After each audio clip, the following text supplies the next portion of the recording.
Hello my dear students, कैसे हैं आप सभी का स्वागत है आज के इस एनसीईआरटी क्लास में। और जैसा कि आप सभी लोग जानते हैं कि हम लोग एनसीईआरटी की क्लास अभी लेकर चल रहे हैं और क्लास 6 से हम लोग शुरुआत किए हैं और वो भी ज्योग्राफी की। ठीक है, तो चलिए, जो भी लोग जुड़ चुके हैं सभी का स्वागत है। जो लोग नए होंगे चैनल को सब्सक्राइब करेंगे और जो लोग वीडियो देख रहे हैं सभी लोग वीडियो को जरा सा लाइक कर दें और अपने दोस्तों को जरा शेयर कर दीजिए। ठीक है, चलिए शुरुआत करते हैं बिना देर के। थोड़ा सा एक इन्फॉर्मेशन मैं सिर्फ दे दूं, ये क्लास किन के लिए है मेरे भाई प्यारे भाइयों।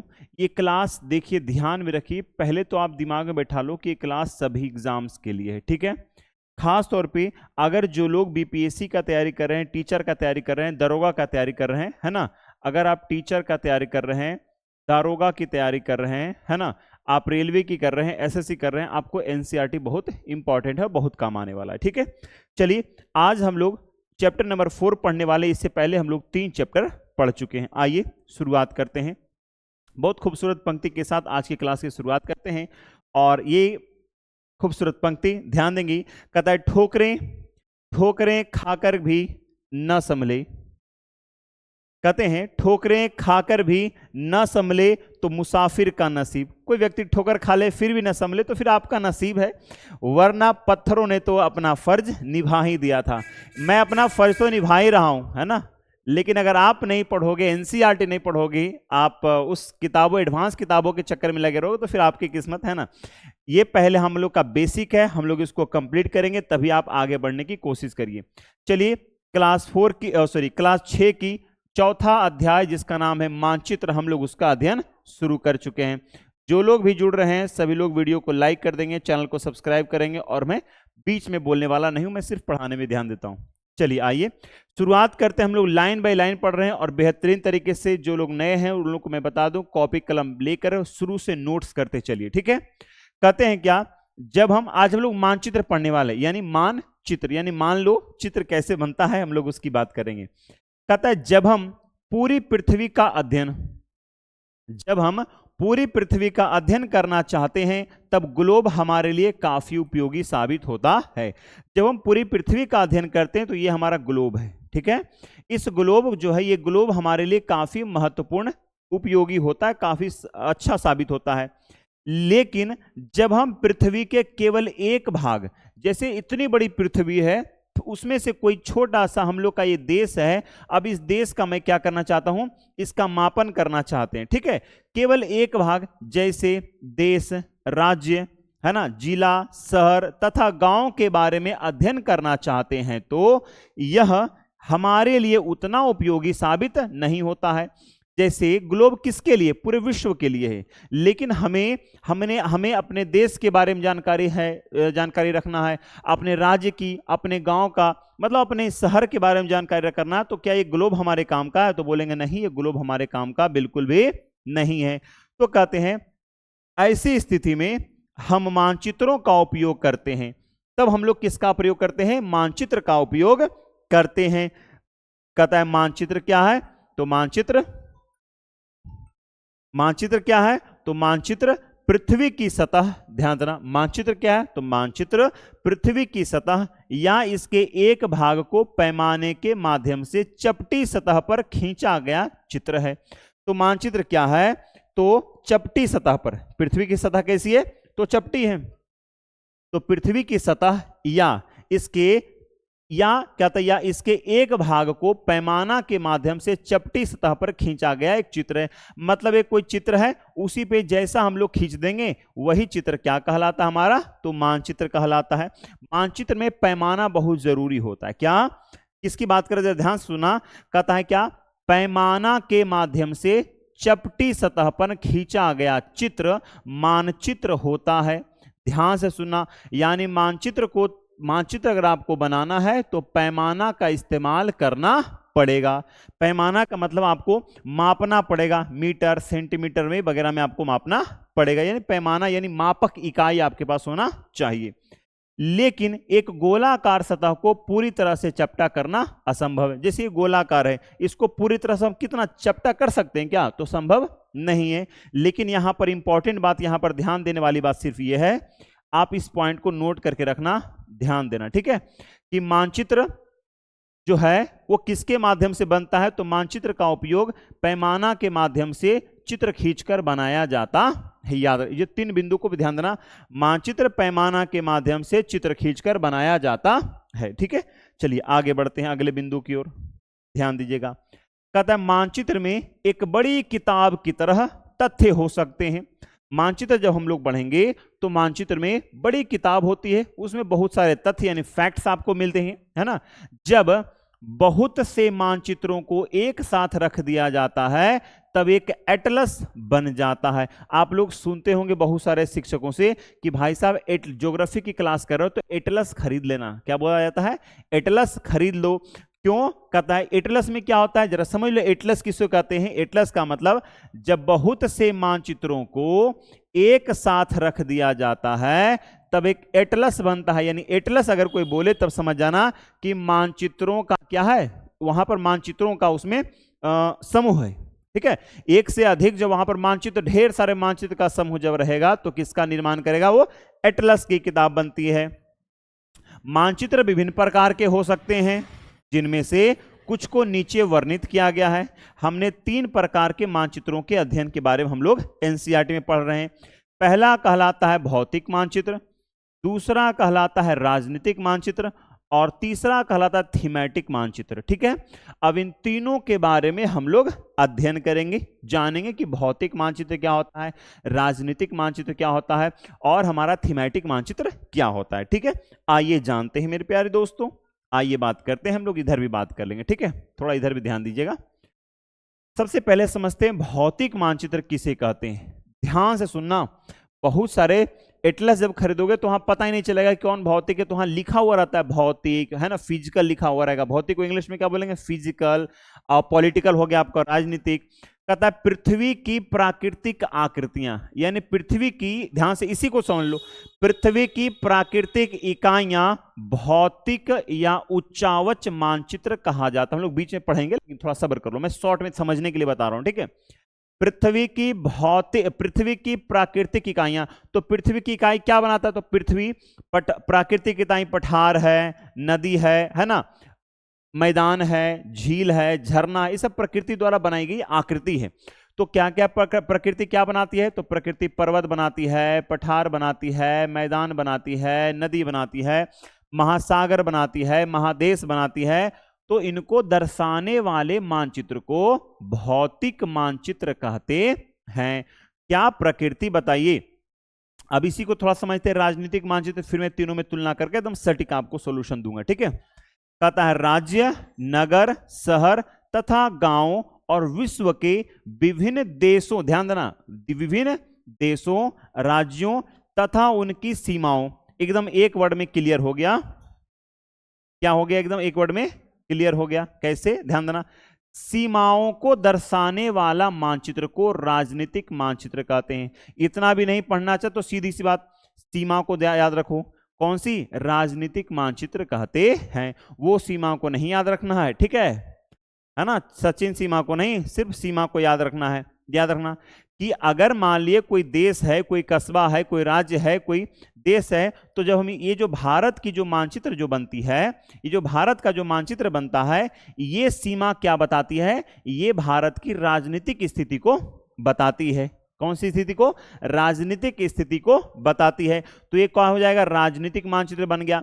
अब इसी भारत में कहीं कहीं पर क्या आपको हिमालय, देखो यहां पर उधर है ना, मान लो यहाँ पर एक पर्वत है ना, यहाँ पर नदी बह रही है, मान लो यहाँ से गंगा बह रही है, इधर यमुना है, इधर आपको है ना पेन्नैर हो गया, बहुत सारी नदियां हैं। तो ये सब नदियां जो हो गई वो किसको दर्शा रही है? तो भौतिक को। ठीक है, पर्वत, पठार, मैदान किसको बता रहा है? तो भौतिक को बता रहा है। राजनीति क्या हो गया? सीमा। अब इसमें यहाँ पर मान लो बिहार हो गया, यहाँ दिल्ली हो गया, इधर पंजाब हो गया, इधर इधर आपको तमिलनाडु हो गया, केरल हो गया, कर्नाटक हो गया, महाराष्ट्र हो गया, गोवा हो गया, गुजरात हो गया, गुजरात हो गया, राजस्थान हो गया। तो ये सब जो बता रहा है कि यहाँ से यहाँ गुजरात है, यहाँ से यहाँ राजस्थान है, तो ये क्या है? राजनीतिक मानचित्र। कैसा है? राजनीतिक मानचित्र है। अगला थीमेटिक मानचित्र है। ठीक है, समझिए, कहता है कुछ मानचित्र विशेष जानकारियां प्रदान करते हैं। यानी इसके अलावा कहता है कुछ मानचित्र ऐसे होते हैं जिनमें कुछ विशेष जानकारियां प्राप्त होती है। जैसे कैसे? जैसे कुछ मानचित्र देखो, उसमें सड़क का मानचित्र रह गया, है ना, वर्षा मानचित्र हो गया, वन तथा उद्योग आदि के वितरण दर्शाने के लिए मानचित्र इत्यादि। इस प्रकार के मानचित्र को थीमेटिक मानचित्र कहा जाता है। अब जैसे बात करते हैं कि कोई मानचित्र लेंगे, आगे थोड़ा सा बात करते हैं। देखिए आपको दिख रहा है यहाँ पे, ये देखिए यहाँ पर जो हरा हरा दिख रहा है तो समझेंगे भाई सब खेल का मैदान है। क्या किसका मैदान है? तो खेल का मैदान है। तो यहाँ पर जब आगे बात करें, देखिए यहाँ पर आपको एक पूरा डायग्राम बना करके समझाया हुआ है, ठीक है। आगे हम लोग बात करेंगे तो आपको और बढ़िया समझ में आएगा। इसको समझने के लिए एकदम सिंपल सी बात है कि प्रकृति जितने भी आकृति बनाई है, प्रकृति द्वारा निर्मित आकृति क्या कहला जाएगा? भौतिक। और जो मनुष्यों ने उसको सीमा में बांधा है कि हमारा देश की सीमा यहां तक है, तो वो हो जाएगा राजनीतिक सीमा हो जाएगा, ठीक है। और इसे आकृति और प्रकृति ने जो आकृति बनाई है और मनुष्यों ने जो इसकी सीमा निर्धारण किया है, उनके बीच में मनुष्यों ने सड़क का भी निर्माण किया है, रेल का निर्माण किया है, उसके अलावा वर्षा का निर्माण, ये वर्षा हो गया, वर्षा का मानचित्र बनाएगा। तो जो मानचित्र हम एक डायग्राम में बनाएंगे, वहां पर वर्षा हो रही तो इस प्रकार से मानचित्र को दर्शाया जाता है ना, सड़क है तो फिर इस प्रकार से दर्शाया जाता है। इसे हम थीमेटिक मानचित्र कहते हैं। आगे लास्ट से पहले आएगा, ठीक है। आगे थोड़ा समझिए, मानचित्र बनाने के लिए 3 बातें महत्वपूर्ण होती है। कितनी बातें याद रखिएगा? मानचित्र को बनाना है तो 3 बातों पे हमें खासा ध्यान देना पड़ेगा। वो कौन सी बातें होगी? पहला कहता है क्या? संकेतों का उपयोग करना पड़ेगा। यानी ये क्या है आपको, जैसे अगर कोई इस प्रकार से कर दिया तो ये पहाड़ को दर्शा रहा है, ठीक है ना, ये इस प्रकार से कर दिया पहाड़ को बता रहा है ना, ये इस प्रकार से कर दिया तो पर्वत से पठार को दिखा रहा है, ठीक है। तो ये क्या हो गया? ये इस प्रकार से कर दे तो आपको वर्षा को दर्शा रहा है। तो ये इस प्रकार से क्या होते हैं? इसके उपयोग होते हैं। दूसरा, मापक का उपयोग, यानी मापने का पैमाना होना चाहिए।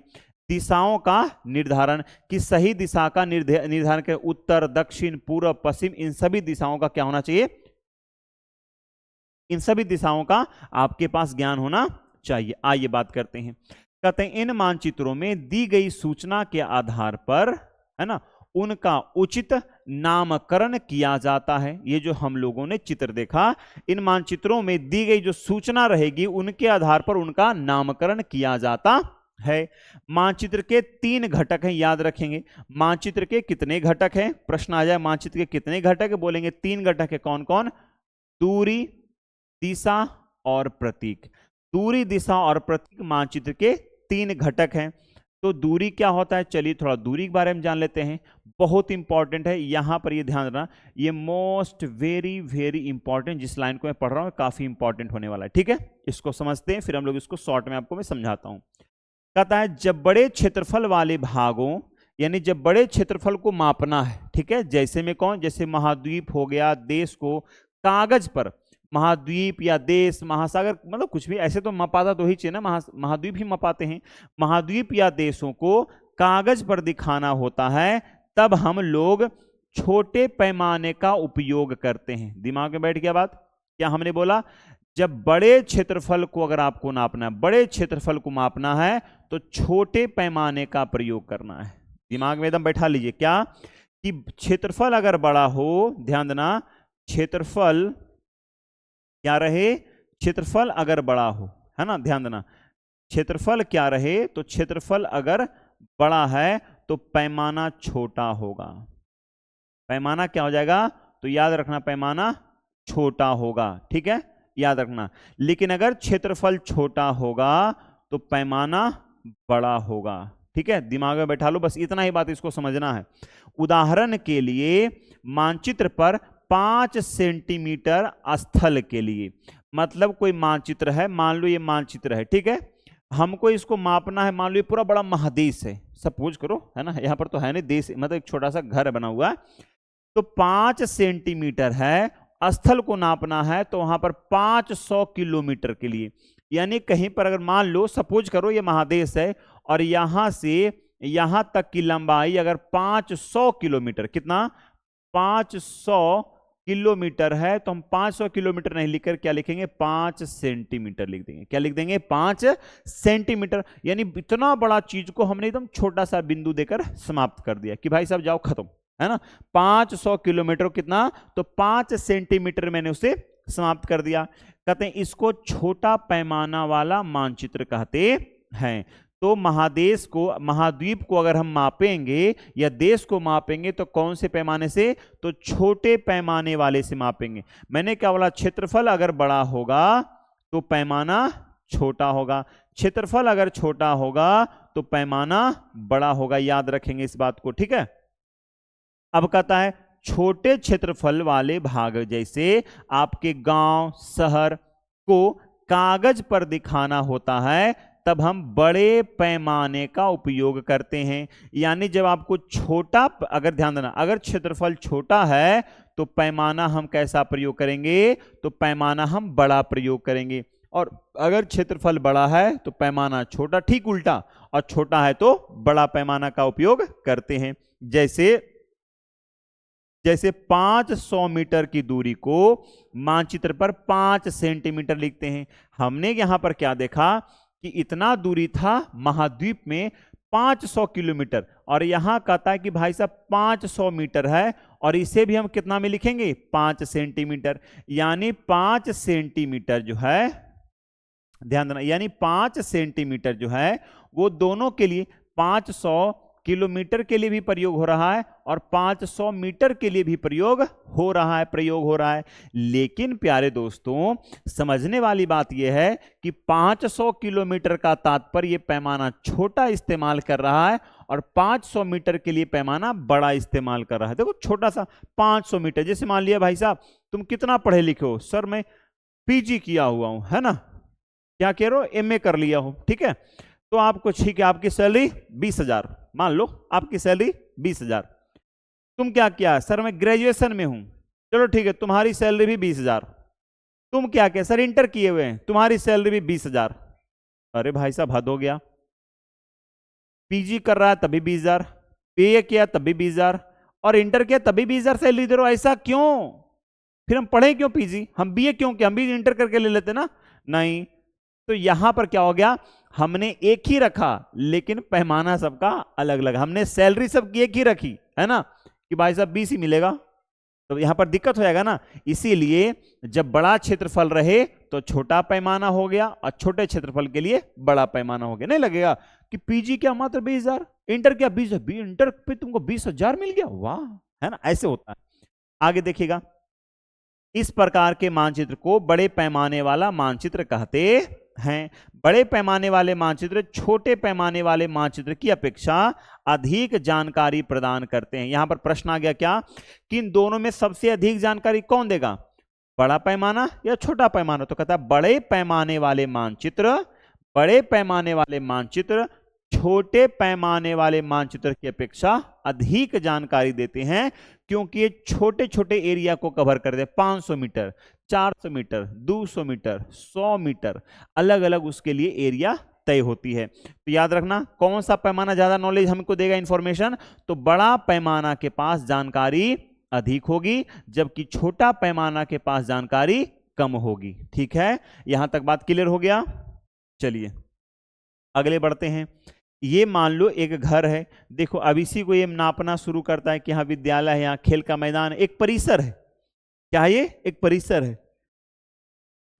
देखिए चलिए, बस एक सामुदायिक को, एक गांव का है, एक छोटा सा गांव है, वहां पर देखो एक सामुदायिक केंद्र है, यहाँ पेड़ है, खेल का मैदान है, विद्यालय है, फलोदान, यहाँ पर वृक्ष वगैरह है, ये करीम का घर है, शीला है, विकास का घर है, और ये दुकानें हैं। तो इसको मापना है, तो देखिए पैमाना 1 सेंटीमीटर के लिए, सॉरी 10 मीटर के लिए कितना पैमाना इस्तेमाल किया, 1 सेंटीमीटर। यानी यहां 0 से चलना शुरू किया और 0 से जब 10 मीटर चला तो कितना सेंटीमीटर लिखेगा, 1 सेंटीमीटर लिख दिया। ठीक है, फिर 10 से 20 चला तो लिख दिया 2 सेंटीमीटर, फिर आगे चला लिख दिया 3 सेंटीमीटर, आगे बढ़ा लिख दिया 4 सेंटीमीटर। ठीक है, आगे बढ़ा लिख दिया 5 सेंटीमीटर। ठीक है, तो ये क्या हो रहा है, पैमाना बहुत छोटा, बड़ा पैमाना का इस्तेमाल हो रहा है। ठीक है, चलिए याद रखिएगा। आगे अब थोड़ा दिशा में हम लोग आते हैं। कहता है चित्र 4.2 में 4 मुख्य दिशाओं उत्तर, दक्षिण, पूरब एवं पश्चिम को दिखाया गया है वे प्रधान दिग्बिंदु कहे जाते हैं। यानी जो उत्तर, दक्षिण, पूरब, पश्चिम जो है इनको कहते हैं प्रधान दिग्बिंदु। इन चारों को क्या बोलते हैं? प्रधान दिग्बिंदु कहते हैं। लेकिन कहता है बीच के चार दिशाएं कौन कौन? उत्तर पूरब, ध्यान देना, दक्षिण पूरब, दक्षिण पश्चिम और उत्तर पश्चिम, इन बीच वाली दिशाओं की मदद से किसी भी स्थान की सही स्थिति का पता लगाया जा सकता है। यानी कौन से हिस्से की बात कर रहे हैं? कहते हैं क्या? उत्तर पूरब से दक्षिण पूरब, उत्तर पूरब से दक्षिण पश्चिम। ठीक है, अब यहां पर देखिए ये हो गया प से पश्चिम, उ से उत्तर, पू से पूरब और द से दक्षिण। तो ये अन्य चार दिशा, इन बड़े चार दिशाओं के बीच में छोटे छोटे चार दिशा को इंडिकेट करता है। और जब ये चार दिशा जब का प्रयोग करता है तो किसी भी स्थान का एग्जैक्ट लोकेशन कि कहाँ हो भाई, तो मैं उत्तर में हूं तो ठीक है, लेकिन जो उत्तर तिरछे में है ना, वही कोई व्यक्ति यहां पर है तो क्या बोलेगा? मैं उत्तर पूरब में हूं। कोई व्यक्ति यहां पर है तो क्या बोलेगा? मैं दक्षिण पूरब में हूं। कोई व्यक्ति यहां है तो क्या बोलेगा? मैं उत्तर पश्चिम में हूं। यहां है तो क्या बोलेगा? दक्षिण पश्चिम में है। तो ये यहां पर इंडिकेट एकदम एग्जैक्ट लोकेशन बता रहा है। यहां भी रहेगा तभी बोलेगा दक्षिण पश्चिम, यहां भी रहेगा तभी बोलेगा उत्तर पूरब, यहां भी है तभी बोलेगा उत्तर पूरब में है। ठीक है, आगे बात करते हैं। आगे कहता है क्या? कहता है हम दिक् सूचक की सहायता से किसी स्थान की दिशा का पता लगा सकते हैं। यह एक यंत्र है जिसकी सहायता से मुख्य दिशाओं को पता लगाया जाता है। इसकी चुंबकीय सुई की दिशा हमेशा उत्तर दक्षिण दिशा में होती है। आपके मोबाइल फोन में भी ये दिक् सूचक यंत्र है। आपके मोबाइल फोन में जाना, जहां पर क्लॉक वाला साइन रहता है ना, वहीं पर जो आपको देखना, जहां पर एप्लीकेशन में देखना, जहां पर क्लॉक वाला रहेगा उसी के अगल बगल रहेगा, इसका नाम रहेगा कंपास। क्या नाम रहेगा आपका? कंपास नाम रहेगा। अब वो जो कंपास है उसी कंपास को ध्यान से देखना। आप जिधर करोगे ना, सुई रहेगा रेड कलर के ऊपर दिखेगा, जिधर घुमाओगे उत्तर की दिशा की तरफ मुड़ेगा वो, है ना। ऐसे करोगे, बताइए इधर उत्तर है, इधर दक्षिण है, इधर पूरब है, इधर पश्चिम है, तो जानकारी उसकी मिल जाती है बढ़िया से। आइए बात करते हैं अगले पेज पे। कहता है प्रतीक पे बात करते हैं। आइए, कहता है यह किसी भी मानचित्र का तीसरा प्रमुख घटक है। कौन? तो तीसरा प्रमुख घटक कौन है? प्रतीक। किसका प्रतीक? कहता है किसी भी मानचित्र पर वास्तविक आकार एवं प्रकार में विभिन्न आकृतियां, जैसे क्या? जैसे भवन, सड़क, पुल, वृक्ष, रेल की पटरियां, कुएं को दिखाना संभव नहीं है। अब जैसे रेल की पटरी इतना बड़ा है कि तुम्हारा पेज में संभव होगा? नहीं हो पाएगा। तो उसके लिए कागज पर हम लोग एक आकृति बनाते हैं मानचित्र में। ठीक है, कैसी आकृति होगी हम लोग अभी दिखाएंगे आपको। ठीक है, इसीलिए वे निश्चित अक्षर, छाया, रंग, चित्र तथा रेखाओं का उपयोग करके दर्शाए जाते हैं। ये प्रतीक कम स्थान में अधिक जानकारी प्रदान करते हैं। और आपको जानकर बड़ा आश्चर्य होगा कि बड़े बड़े एग्जाम्स में यहां से प्रश्न आ रहे हैं। बड़े बड़े एग्जाम में मैं देखा हूं, प्रीवियस ईयर क्वेश्चन तो पलट कर देखो, और आपको मैं दिखाऊंगा कहां से प्रश्न आए हुए हैं। ठीक है, देखिएगा। प्रतीकों के उपयोग के संबंध में एक अंतरराष्ट्रीय सहमति हुई है ना। क्या सहमति? कि ये प्रतीक क्या है? तो रूढ़ प्रतीक कहे जाते हैं। इन प्रतीकों का उपयोग के संबंध में एक अंतरराष्ट्रीय सहमति बनी है कि अगर जो है, अगर ये सिंबल है तो समझ जाना पूरा दुनिया में, पूरे दुनिया के लिए। ठीक है, किसके लिए? पूरी दुनिया के लिए क्या है? मंदिर है, ये चर्च है, ये मस्जिद है, और ये आपको गिरजाघर जो भी है। ठीक है, चलिए, आपको छतरी टाइप का जो होता है वो लोग का होता है। ठीक है, कहता कुछ रूढ़ प्रतीक चित्र 4.3 में दर्शाए गए हैं। विभिन्न रंगों का उपयोग भी इसी उद्देश्य से किया जाता है। उदाहरण के लिए सामान्यतः नीले रंग का इस्तेमाल जलाशय के लिए होता है। ठीक है, नीला रंग किसके लिए? जलाशय के लिए होता है। भूरा रंग पर्वत के लिए होता है। पीला रंग पठार के लिए। हरा रंग मैदान को दर्शाने के लिए किया जाता। आइए थोड़ा ऊपर देखते हैं। जलाशय को अगर आपको इंडिकेट करना है तो कौन से रंग से? नीले रंग से इंडिकेट करेंगे। पर्वत को किस रंग से करेंगे, तो पर्वत को हम भूरा रंग से पेंट करेंगे। पठार को किस रंग से करेंगे, तो पीला रंग से करेंगे, याद रखिएगा। और मैदान को किस रंग से करेंगे, तो हरा रंग से करेंगे। आपको जानकर बड़ा आश्चर्य होगा कि बीपीएससी के एग्जाम में हूबहू यहां से प्रश्न पूछे, उठा के डाल दिया कि मैदान पठार को किस रंग से दिखाया जाता है। ठीक है, एग्जैक्ट जाके देखना 60, अब जाकर प्रीवियस ईयर बनाओगे तो आपको समझ में आ जाएगा। ठीक है, याद रखना, जलाशय के लिए नीला रंग, पर्वत के लिए भूरा रंग, पठार के लिए पीला रंग, मैदान के लिए हरा रंग। आइए हम इन फिगर को बढ़िया से 4.3 को देखते हैं। कहता है रेलवे लाइन। अब ये रेलवे लाइन किस किस्म को होती है, देखिए 3 है। एक होता है बड़ी लाइनें, एक होता है मीटर लाइन, एक होता है रेलवे स्टेशन। आपको दिखाना कि कैसा होता है रेलवे स्टेशन, तो कैसे लिखेंगे, देखिए बड़ी लाइन जो होती है वो इस प्रकार से बड़ी बड़ी लाइनें होती है, और ये क्या होगी, छोटी छोटी इस तरह से किया, और छोटी छोटी, इसका मतलब रेल पटरी है। क्या है ये, रेल पटरी, यानी मीटर लाइन, यहां पर मीटर लाइन है। और रेलवे स्टेशन आपको इस प्रकार से दिखेगा, रेलवे स्टेशन। रेलवे स्टेशन इस प्रकार से मानचित्र में इंडिकेट किया जाता है हर जगह। ठीक है, सड़कें कैसी दिखेगी, पक्की सड़क होती है और एक कच्ची सड़क होती है। तो पूरी दुनिया में पक्की सड़क है तो 2 लाइन खींच दिया, पक्की सड़क बन गया। और कच्ची सड़क के लिए इस प्रकार से इस्तेमाल किया जाता है कि भाई सड़क तो है लेकिन कैसी सड़क है, कच्ची सड़क है, यहां पर पक्की सड़कें नहीं है। उसी तरह से सीमा की बात करेंगे, अंतरराष्ट्रीय सीमा है, राज्य सीमा है और जिला सीमा, 3 सीमा का प्रयोग होता है। आप जब देखोगे तो बड़ा बड़ा गोला में रहेगा तो समझ जाना कि कौन सी सीमा है, और 2 सीमा रहेगी, है ना, 2 बिंदु कितना, तो ये अंतरराष्ट्रीय सीमा हो जाएगा। राज्य की सीमा इस तरह से दिखाता है, जैसे मान लिया अगर जाओगे बिहार नेपाल का जाके बॉर्डर पे देखना तो इस तरह के सीमा बने हुए मिलेंगे, है ना। बिहार और उत्तर प्रदेश की सीमा, सॉरी हाँ, बिहार और उत्तर प्रदेश की सीमा पे जाके मिलो, झारखंड की, पश्चिम बंगाल की, तो ये सीमा आपको देखने को मिल जाएगी। ठीक है, और ये क्या मिल जाएगा आपको, तो ये आपके शहर यानी जिला का, यानी एक जिला से जब दूसरे जिला, जैसे मान लिए मधुबनी है तो मधुबनी से मुंगेर जाओ, मुजफ्फरपुर जाओ, पटना जाओ, नवादा जाओ, गया जाओ, है ना, मुंगेर जाओ। तो इस तरह की जब सीमा बनेगी तो आपको इस प्रकार से दिखेगी। मैं इसको हटा देता हूं ताकि आपको क्लियर दिखे। ठीक है, चलिए आगे। कहता है आपको नदी दिखना है, तो नदी देखिए इस प्रकार से क्या है, नदी इस प्रकार से दिखेगी। ठीक है, ये इस प्रकार से क्या है आपको, तो नदी को व्यवस्थित करता है। कुआं को किस प्रकार से, तो कुआं को एक बड़ा सा गोला में क्या करता है, तब्दील करता है, यानी ये कुआं है। अच्छा, कुआं वाला देखो हम लोग फिगर पहले भी देखे हैं, देखो ये कुआं का देखो, है ना, यहाँ पे कुआं देख रहे हो ना, ये क्या है, यहाँ पर कुआं का प्रयोग किया गया, यहाँ पर क्या है, कुआं का प्रयोग है। आगे आप लोग देख सकते हैं, चलिए आगे देखिए।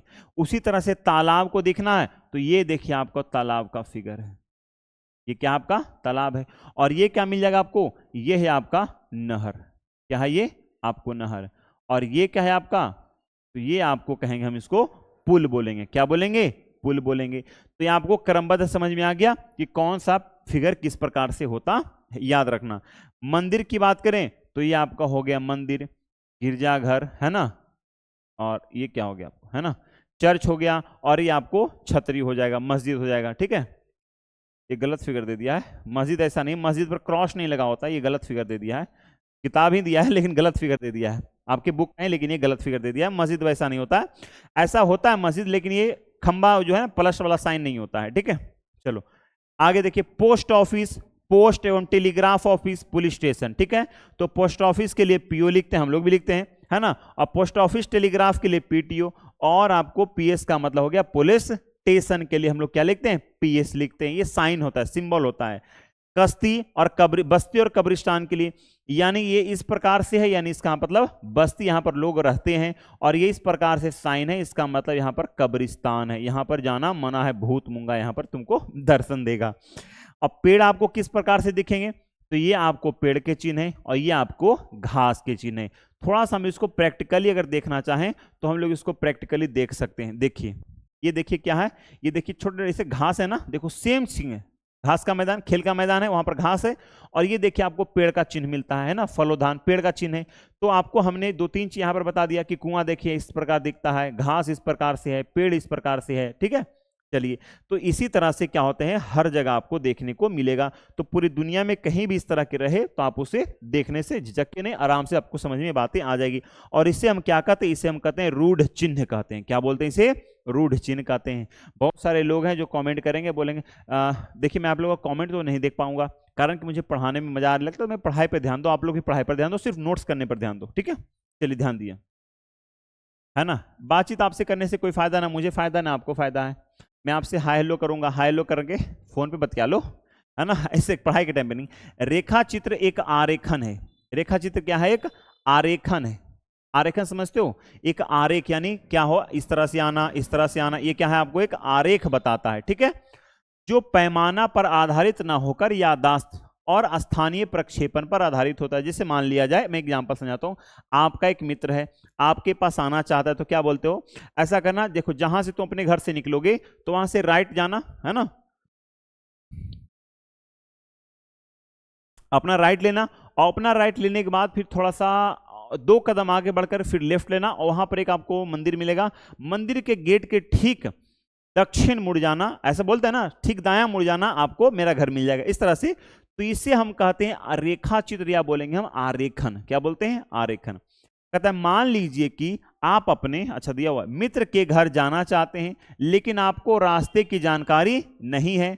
आपका मित्र अपने घर के रास्ते को बताने के लिए एक कच्चा आरेखन बना सकता है। इस प्रकार के कच्चे आरेख को बिना पैमाने की सहायता से खींचा जाता है। इसे रेखा चित्र या मानचित्र कहते हैं। यानी रेखा चित्र मानचित्र, कैसा मानचित्र, रेखा चित्र मानचित्र कहते हैं। मानचित्र तो है लेकिन रेखा चित्र वाला है। इसमें पैमाना का इस्तेमाल नहीं कि हाँ 10 मीटर, 1 2 दम गिन के 10 मीटर जाना, फिर गिनकर 12 मीटर आगे बढ़ना, गिनकर 13 मीटर आगे जाना। हाँ बोलिए।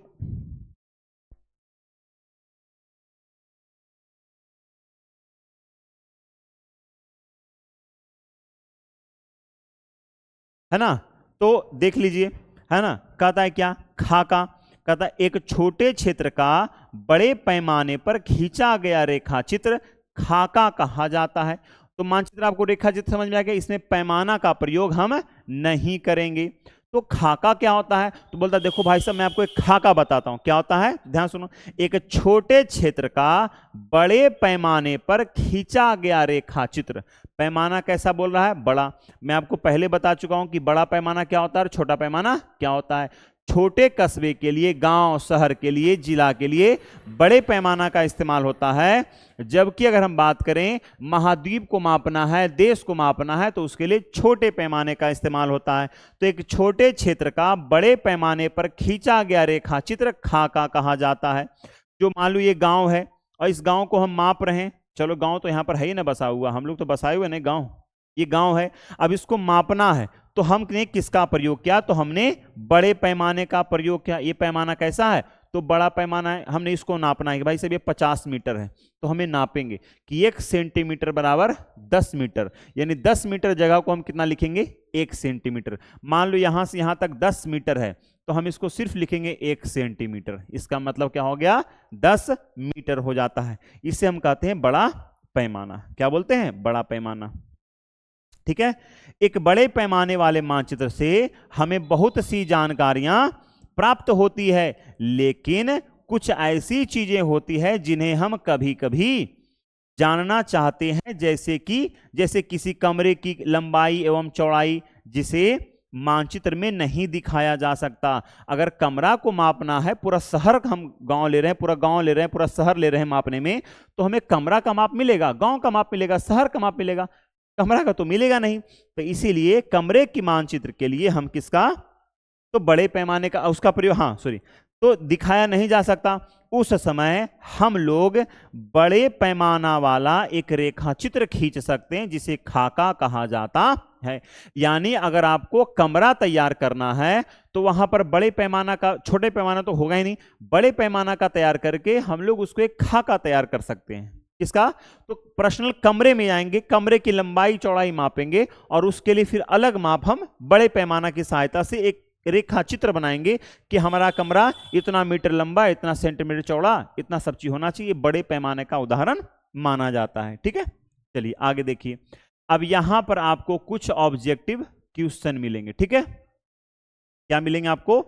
यहां पर कुछ एनसीईआरटी के कुछ क्वेश्चंस हैं और इसका प्रयोग आप जो हमने पढ़ाया है उसी के माध्यम से करना है। मैंने बोला है बहुत सारे एग्जाम में हूबहू क्वेश्चन एनसीईआरटी से उठा उठा कर डाला हुआ है और मैं बता चुका हूं कि बहुत बड़े बड़े एग्जाम्स, छोटे से लेकर बड़े एग्जाम्स मैंने देखा एनसीईआरटी के क्वेश्चन कहां से आते हैं। पहला क्वेश्चन आपके सामने है, वृक्षों के वितरण को दिखाने वाला मानचित्र है। यानी वृक्षों के वितरण को क्या सा मानचित्र दिखाता है? भौतिक मानचित्र, थीमेटिक और राजनीतिक। तो मैंने बोला वृक्ष, तो वृक्ष किसको दिखाता है? थीमेटिक में क्या है? तो थीमेटिक में सड़क का मानचित्र मिलेगा, रोड का मानचित्र मिलेगा, वर्षा का मानचित्र मिलेगा। राजनीति में क्या है? तो आपको सीमा मिल जाएगा, भारत की सीमा, पाकिस्तान की, चाइना की, यानी अलग अलग देशों की सीमा मिलेगी, तो राजनीतिक। और हमारा राइट आंसर क्या होगा? हमारा राइट आंसर होगा भौतिक मानचित्र, इसका राइट आंसर होगा। क्योंकि आकृतियां, मैंने क्या बोला? प्राकृतिक आकृतियां, तो प्राकृतिक आकृतियां किसका उदाहरण है? भौतिक मानचित्र का उदाहरण है, ठीक है। आगे देखिए, नीले रंग का इस्तेमाल किसे दिखाने में किया जाता है? नीला रंग किसके लिए होता है? जलाशय के लिए, पर्वत के लिए, मैदान के लिए।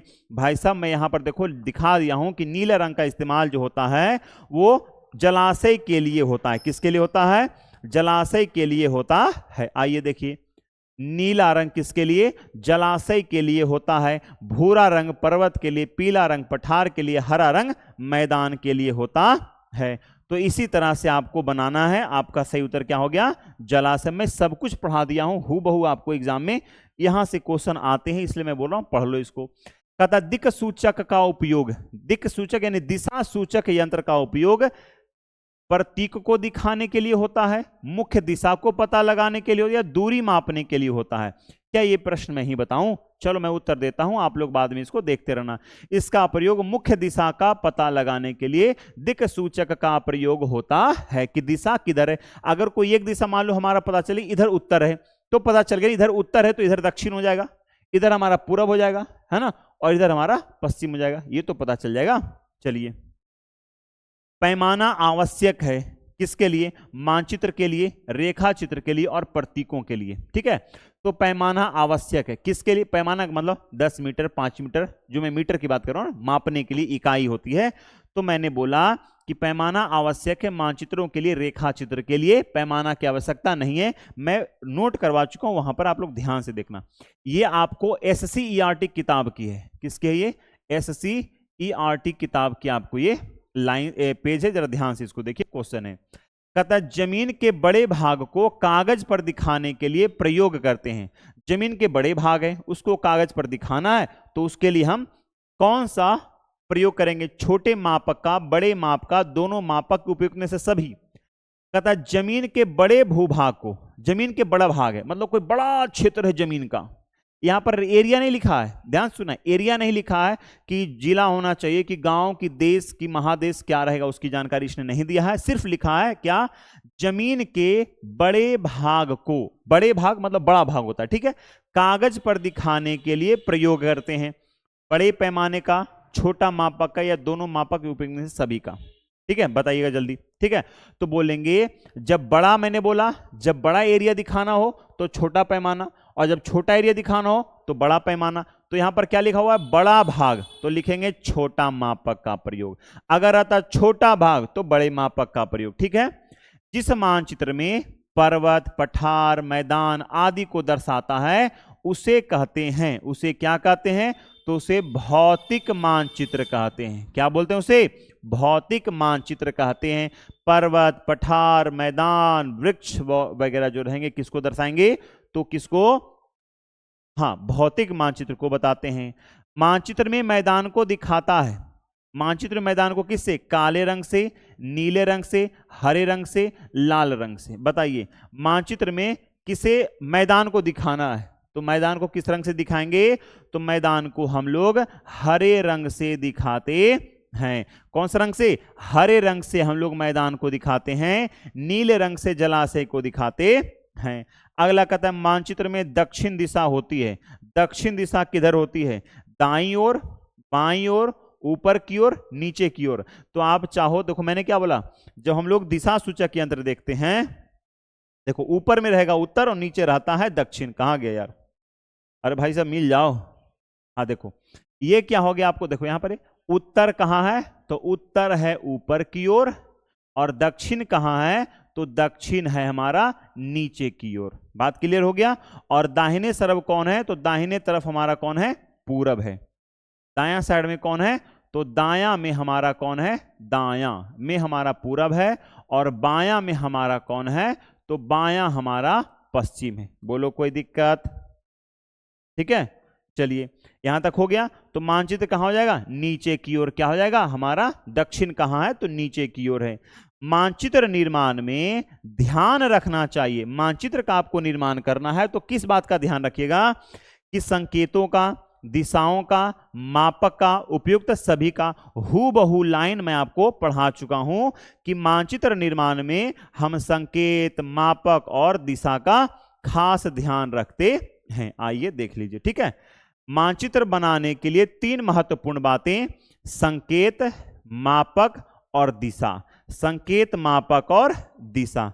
आइए देखिए, संकेत, दिशा और मापक, उपयुक्त सभी का प्रयोग करते हैं। यानी हम लोग, ये जो प्रश्न है ये सिर्फ एक एनसीईआरटी एससीईआरटी का प्रश्न नहीं है, ये आपके एग्जाम का प्रश्न। ये दिमाग में बैठा लो, छाप लो। हमने यहां पर आपको बताया है कितना प्रश्न, 5 और 9 प्रश्न हमने डील किया है। लेकिन एनसीईआरटी पर बेस्ड जितने एग्जाम में क्वेश्चन किए हुए हैं, मैं उन सभी प्रश्नों को आपके सामने प्रस्तुत करूंगा, लाऊंगा, उसे मैं समझाऊंगा, बताऊंगा, बनवाऊंगा। कब, अलग से सेशन में उसका लाऊंगा, ज्योग्राफी समाप्त होने के, क्लास 6 समाप्त होगा उसके बाद, ठीक है। एक एक करके हम लोग सभी एनसीईआरटी पढ़ेंगे। ज्योग्राफी के बाद हम लोग साइंस भी शुरू करेंगे, है ना, पॉलिटी भी शुरू करेंगे, हिस्ट्री भी शुरू करेंगे, ठीक है। चलिए सभी को धन्यवाद, सभी को बहुत बहुत बहुत सारा धन्यवाद। और जो लोग नए नए जुड़ रहे हैं, चैनल को सब्सक्राइब करेंगे, वीडियो को लाइक करेंगे और दोस्तों में शेयर करेंगे जरूर से जरूर, ठीक है। अगर आपको लगातार एनसीईआरटी, और मैं पढ़ा रहा हूं, मैं बोल रहा ना कि मैं आपको क्लास 6 से लेकर 12 तक मैं पढ़ाऊंगा। कितना, क्लास 6 से लेकर मैं क्लास 12 तक मैं आपको पूरा ज्योग्राफी कंप्लीट कराऊंगा, तभी मैं कुछ अगला सब्जेक्ट में हाथ लगाऊंगा, ठीक है। या अगर आप लोग ज्यादा डिमांड करोगे ना, डिमांड अगर आप लोग का आएगा तो मैं एक दिन में 2 सब्जेक्ट लेकर आऊंगा, एक ज्योग्राफी का, दूसरा साइंस का कर दूंगा, ठीक है। क्योंकि साइंस 12 तक चलना है ना, 12 तक चलना है ना, इसीलिए साइंस का 10वां तक कॉम्पिटिटिव एग्जाम के लिए साइंस 9 10 तक ठीक है, ठीक है, 10 तक, उससे अधिक नहीं, ठीक है। चलिए अगर आप लोगों को कोई और बात होगी, कोई और बात पूछना होगा, आप सभी लोग कमेंट करके बता सकते हैं कि आप लोग को सेशन कैसा लग रहा है, अच्छा तो लग रहा है। अगर अच्छा लग रहा है तो सभी लोग जरा वीडियो को शेयर करो दोस्तों को, है ना, थोड़ा सा फैलाओ, जरा हमें भी मोटिवेशन दो, है ना। सब लोग को मोटिवेशन की जरूरत है। हम लोग का मोटिवेशन एक ही श्रेय है कि जितना अधिक से अधिक लोगों तक हमारा वीडियो जा सके और इसका जितना अधिक से अधिक लाभान्वित हमारे श्रोतागण रहे तो सभी लोग ले सके, ठीक है। चलिए हम सभी लोग का धन्यवाद करते हैं जो लोग वीडियो को हमारे चैनल को सब्सक्राइब किए हैं, वीडियो को लाइक किए हैं, सभी को तहे दिल से और प्रेम से, दिल की असीम गहराइयों, सभी को धन्यवाद, थैंक यू। जो नहीं किए सब्सक्राइब उनको भी थैंक यू, ठीक है। चलिए आगे बढ़ते हैं, कल हम लोग मिलेंगे, अगले क्लास 5 में मिलेंगे, ठीक है। चलिए आज के क्लास के लिए धन्यवाद।